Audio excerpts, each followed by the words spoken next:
Neglect and abuse of the elderly may be the fastest growing family crime in America. It often happens behind closed doors. As many as 2 million elderly Americans are abused each year. Reported incidents increased 150% in just 10 years. But the experts say the real numbers are much higher, that many victims hardly ever report the abuse. That we've got to wake up as a society and realize it's epidemic.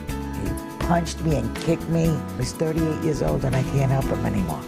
Her neighbors became aware of her declining capabilities, and they kind of knew she had Alzheimer's, and they started robbing her. For victims of elderly abuse, there's new hope, a first-of-its-kind shelter, and it's right here in New York. A safe haven for abused seniors, the Harry and Jeanette Weinberg Center at the Hebrew Home at Riverdale.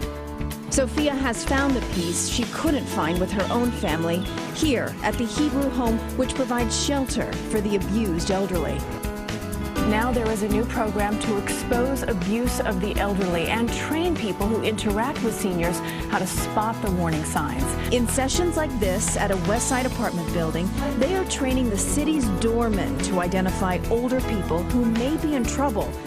The victims are terribly embarrassed and don't want to talk about it. They don't want to admit that their son, their daughter would do this to them. Everyone needs to get involved, be aware. This is not something that needs to stay locked behind the apartment door or the house door. People probably hear things going on next door with their older neighbors, and they want to stay to themselves and perhaps not report it, think, oh, that's, a personal thing. They've got to report it. Having eyes in the apartment to look around to see how things are going is, in fact, an important front line for us as a community and as a prosecutor's office. The Weinberg Center model has been replicated in 6 other nonprofit long-term care facilities in the United States.